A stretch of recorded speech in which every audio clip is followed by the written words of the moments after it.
let's dive right into our topic. Introduction to Microsoft Purview and Data Governance.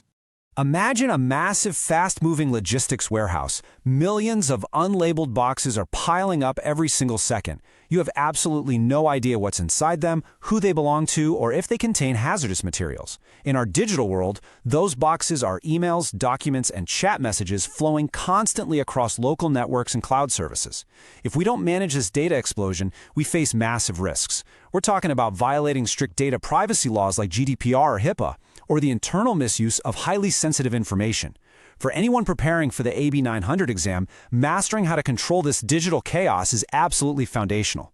Because here's the reality: you cannot administer AI tools like Copilot safely if your underlying data is completely unmanaged. Moving right along to our next section, Microsoft Purview Core Features. Think of our solution to this data chaos like the master control tower at a busy international airport. It gives you centralized visibility and control over everything coming and going, making sure no data takes off or lands without strict authorization. This is Microsoft Purview. It's a cloud-based platform that takes what used to be a bunch of fragmented, disconnected tools and unifies them into a single, integrated command center. This platform breaks down into three primary categories: data security for your cybersecurity teams, data governance for your data engineers, and risk and compliance for your legal teams. Inside that command center, we rely on three specific tools. First, information protection, which encrypts files so only the exact right people can read them. Second, data loss prevention, or DLP. This acts as a guardrail, blocking risky actions, like accidentally emailing a customer's credit card number outside the company. And third, insider risk management, which detects internal threats by monitoring for unusual behavior. Now, the underlying logic flow you need to know for the exam is pretty straightforward. A user activity happens, a scanner checks it against your rules, and a policy action is automatically applied to keep the data safe.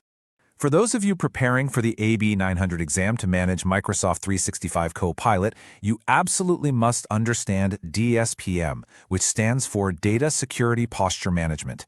This governs sensitive data flows specifically in AI workloads. Why does this matter? Well, it ensures Copilot doesn't accidentally process and summarize a highly confidential executive document for an employee who shouldn't even know that document exists. These DSPM tools are driven by some very real-world business realities. Did you know 80% of leaders worry about data oversharing and leaks when it comes to generative AI? If an employee uses an AI prompt that pulls in sensitive data, you need to know about it immediately. Securing AI isn't just about flipping a switch to turn the app on or off. It requires a rock-solid data governance foundation first. That brings us to our next topic, data discovery and classification. To build that solid foundation, we have to start by knowing what we actually have. Imagine a massive corporate mailroom that has to open, read, and categorize every single piece of mail before deciding which department gets it. It makes sense, right? You cannot protect what you cannot see. Technically speaking, data discovery goes out and aggressively scans your data sources, like SharePoint and Exchange. Then classification assigns categories to that data based on its actual contents. This is the absolute bedrock of everything else we do, from e-discovery, which is how legal teams find data during lawsuits, to data loss prevention, to Microsoft 365 Copilot. So how does it actually recognize the data inside those files? Purview includes a massive library of predefined sensitive information types, or SITs. It looks at a file, runs a regex pattern, which is basically just search code looking for a specific format, like a social security number, and then applies a classification tag. It even uses checksums to verify if a credit card number is mathematically valid before tagging it. It's essentially doing the math to make sure someone didn't just type in a fake made-up credit card number to test the system. That ensures total accuracy. But what if the data doesn't have a predictable number pattern to follow? That's where trainable classifiers come in. You give Purview's AI at least 50 sample documents, like standard HR resumes or proprietary source code. The machine learning model studies them and learns to automatically recognize that specific file category in the future, even if the actual word resume is never once written in the document. Now, what happens when we need absolute pinpoint accuracy? We have regex on one hand, which looks for general pattern formatting but is prone to false positives. For example, it might accidentally flag a 9-digit inventory part number as a social security number. On the other hand, we have exact data match, or EDM. Think of EDM like a nightclub's strict VIP list. It only triggers if it finds an exact, predefined match, like a specific employee ID number you've explicitly uploaded. It completely eliminates those frustrating false alarms. Let's move into our next section, information protection and labels. Once we know exactly what the data is, we have to lock it down. Think of sensitivity labels like a physical security badge permanently glued to an employee. It dictates exactly which rooms they can enter forever, no matter what building they walk into. The way this works technically is incredibly powerful.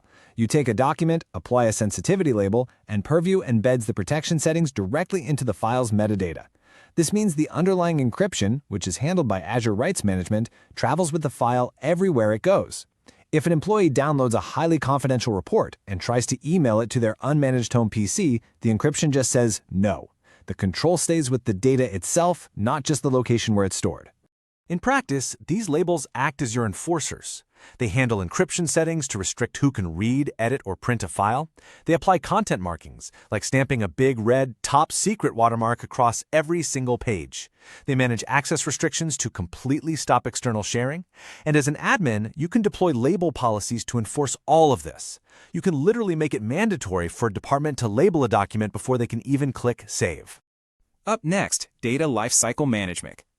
So we've secured the data, but how long do we actually keep it all? Think of this like retail inventory management. You keep your important tax records locked in the back room for 7 years, but you automatically throw out expired, perishable goods from the shelves so they don't take up space and cause problems. Data Lifecycle Management, or DLM, is all about the automated enforcement of data retention and deletion based on time or specific rules.